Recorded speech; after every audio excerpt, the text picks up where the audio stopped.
18 horas e 38 minutos, estamos de volta com o Boletim Conexões para falar mais uma vez sobre a PEC 55, a PEC do teto dos gastos, que na Câmara dos Deputados tramitou com a numeração 241.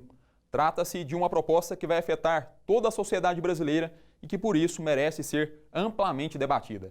Nosso convidado de hoje é o professor da Faculdade de Ciências Sociais da UFG, Francisco Tavares. Boa noite, professor. Bem-vindo ao Boletim Conexões. Boa noite. É um prazer estar aqui para falar de uma medida tão relevante e tão séria que está para ser implementada. Professor, a PEC 241 foi aprovada na Câmara dos Deputados, passou por 2 votações e foi aprovada com uma folga relativa. E agora tramita no Senado sob a numeração 55. Quais são as possíveis consequências da aprovação dessa PEC para a democracia brasileira? O que me parece importante ressaltar é que, para além dos aspectos econômicos associados à PEC, os quais têm sido relativamente bem discutidos no âmbito da opinião pública, há toda uma dimensão política tão séria e tão problemática quanto esta diretamente financeira ou econômica. O fato é que há um estudo do Fundo Monetário Internacional, publicado há cerca de 3 ou 4 anos, indicando que tetos de gastos, portanto medidas como as preconizadas na PEC, que excedam 3 anos, são nocivos à democracia. Por quê? Porque o governo de hoje estaria a legislar sobre os padrões de gastos públicos a serem implementados sobre governos futuros. Então, alguém que exerce um mandato hoje estaria governando em nome de quem vai ganhar as eleições nos próximos anos. Por isso, é o próprio Fundo Monetário Internacional quem recomenda que não haja tetos de gastos maiores do que 3 anos. E hoje no Brasil propõe-se um teto nominal de gastos, aliás, um teto real de gastos, que duraria 20 anos. Isso significa que o governo atual iria interferir no resultado das eleições ou na maneira como governarão aqueles que vencerem os próximos 4 processos eleitorais presidenciais. Isso é quase unânime na teoria democrática e nos estudos sobre o assunto, malfere a democracia. Isso é antidemocrático porque impede que o eleitorado decida sobre como o país vai gastar o dinheiro arrecadado com os nossos tributos nas próximas eleições. Existe a possibilidade de revisão dessa medida no prazo de 10 anos, não é isso? Mas a medida vale pelos próximos 20 anos. Os gastos do governo não poderiam ultrapassar a inflação daquele ano, não é isso? Essa Exatamente. A PEC prevê um congelamento real dos gastos do governo com todas as despesas, menos aquela da dívida pública. Portanto, dos bancos, daqueles que vivem de renda, daqueles que não gostam muito de produzir e preferem ganhar juros em cima dos tributos que nós pagamos. Mas o problema é que ela, de fato, fala em 20 anos com apenas uma revisão em 10 anos. Isso significa que, no mínimo, 3 mandatos governativos estarão vinculadas por uma escolha que nós fizemos agora. Eu costumo dizer que uma criança que nasce hoje será um jovem de 20 anos que não poderá decidir, desde quando ele passa a votar com 16 anos, sobre os destinos do seu país ou sobre a maneira como o governo vai gastar o dinheiro dos tributos, porque hoje o nosso governo está decidindo que eles serão gastos prioritariamente com a dívida pública e não com a educação, a saúde, o lazer e o transporte. Isto, no entendimento de quase toda a ciência política e também do Fundo Monetário Internacional, é um ataque à forma ou à legitimação democrática das decisões públicas. Professor, existe alguma medida semelhante que tenha sido adotada por outro país nesse sentido? Alguns países implementaram nos últimos anos, em especial no contexto da crise econômica ocorrente a partir de 2008, medidas de tetos orçamentários. Me ocorre, por exemplo, a Irlanda e a Suíça.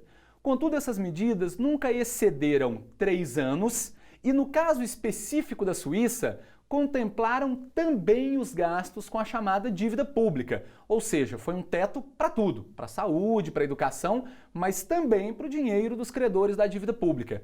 E é importante percebermos, hoje na Suíça, quase todas as pessoas, se não todas, já têm acesso à aposentadoria, à educação, à saúde, a lazer, e aí eles congelaram. O problema é que o Brasil é um país pobre e de terceiro mundo, de tal ordem que as pessoas ainda não tiveram acesso a esses direitos. E nós vamos congelar então os gastos no momento em que a cidadania ainda não foi plenamente alcançada por todas as pessoas. Por tudo isso, quem implementou fez por apenas 3 anos. fez em estados que já estavam consolidados quanto à distribuição de direitos. E, principalmente, revogou as medidas porque entendeu que elas não atingiam os resultados esperados, eu acho que não é uma boa solução para o nosso país. Professor, você acredita que o Brasil necessita de um ajuste fiscal nesse momento? Acho que o Brasil necessita de rever, de fato, o seu regime fiscal. Hoje nós somos o único país do mundo que não tributa dividendos, portanto lucro, resultado das empresas. Hoje nós somos um país que tributa muito pouco renda, patrimônio, que não exerce a competência tributária prevista na Constituição da República para a tributação das grandes fortunas e que impõe principalmente sobre as pessoas mais pobres, quando elas compram o arroz, o feijão, no seu consumo, uma carga tributária muito alta. Hoje, os 10% mais ricos do Brasil pagam algo como 20% de impostos. Os 10% mais pobres pagam mais de 40%. Então, de fato, é necessário um novo regime fiscal no Brasil que cobre mais de quem pode pagar mais, cobre menos de quem pode pagar menos, com isso liberando dinheiro para as pessoas consumirem, ativarem a economia e gerar aquilo que todo mundo quer, que é crescimento econômico, emprego e prosperidade para o país. Não me parece que o congelamento, portanto, seja a melhor medida para isso. O mais adequado é redistribuir os recursos para o país voltar a crescer. Então, na sua opinião, existe uma alternativa à PEC 55. Seria, por exemplo, uma das questões a tributação de grandes fortunas? Sem dúvida alguma, uma boa reforma tributária que cobre de quem pode pagar e cobre menos de quem não pode, portanto arrecadando recursos para a educação, que vira tecnologia, que vira uma indústria mais competitiva, que vira emprego e renda. Para a saúde, para que as pessoas tenham um melhor padrão de vida, possam trabalhar melhor. Toda essa reforma, então, que tire do andar de cima da nossa sociedade e leve para o andar de baixo, e isso já foi feito em outros países com ótimos resultados, seria um bom caminho em vez da gente congelar gastos, sacrificando precisamente os mais pobres, educação, saúde, aposentadorias, e beneficiando precisamente os mais ricos, que são aqueles que têm um pedaço de papel que chama título da dívida pública e vivem apenas de juros, sem nada produzir, sem nenhum emprego gerar. Professor, em relação à Previdência Social, porque a reforma da Previdência está atrelada à PEC 55. Você acredita que é necessário uma reforma, revisar os benefícios sociais, enfim? A verdade é que, diferentemente do que se costuma dizer, o nosso país conta com uma figura que se chama Orçamento da Seguridade Social. É o dinheiro da Previdência, da Saúde e da Assistência. Esse orçamento é custeado com alguns tributos específicos. CSL, a contribuição do lucro, COFINS, PIS, aquela contribuição da folha de salários. E tem uma notícia que pode espantar as pessoas, porque é muito diferente do que elas costumam ouvir. Esse orçamento é superavitário. O que significa isso? A nossa Previdência não apenas não está quebrada, como sobra dinheiro. E tanto é assim que os últimos governos mexem na Constituição para fazer uma coisa que se chama desvinculação de receitas. O que esse nome meio estranho significa? Tiram o dinheiro que está reservado para a Previdência e entregam para outros gastos, porque então devem acreditar que está sobrando esse dinheiro.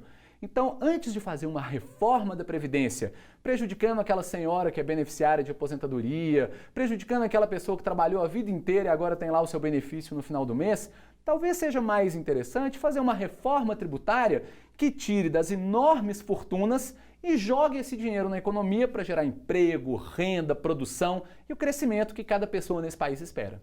Professor, aqui na TV UFG a gente tem tratado desse assunto com frequência, mas você acredita que nos outros meios e na sociedade, de forma geral, esse assunto tem sido debatido da forma como deveria? Infelizmente, parece-me que o próprio presidente da República reconhece o fracasso da maneira como se comunica com os seus cidadãos. Foi ele, e não eu, quem disse hoje de manhã que as pessoas nem sabem o que é PEC. O que significa que ele quer impor um debate à coletividade, admitindo que essa coletividade não está suficientemente esclarecida. Ele quer mudar toda a estrutura do Estado brasileiro e comprometer os nossos gastos por 20 anos, declarando que as pessoas não sabem muito bem sobre o que isso se trata.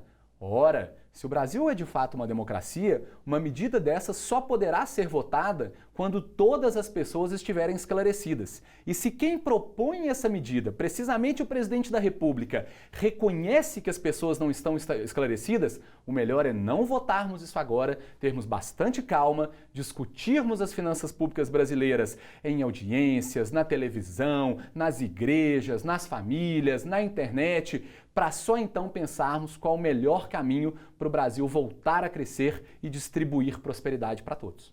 Ok, nós conversamos com o professor da Faculdade de Ciências Sociais da UFG, Francisco Tavares. Muito obrigado por sua participação aqui no Boletim Conexões. Sou eu quem agradece o convite, é um prazer vir aqui para discutir essas questões. Prazer é nosso.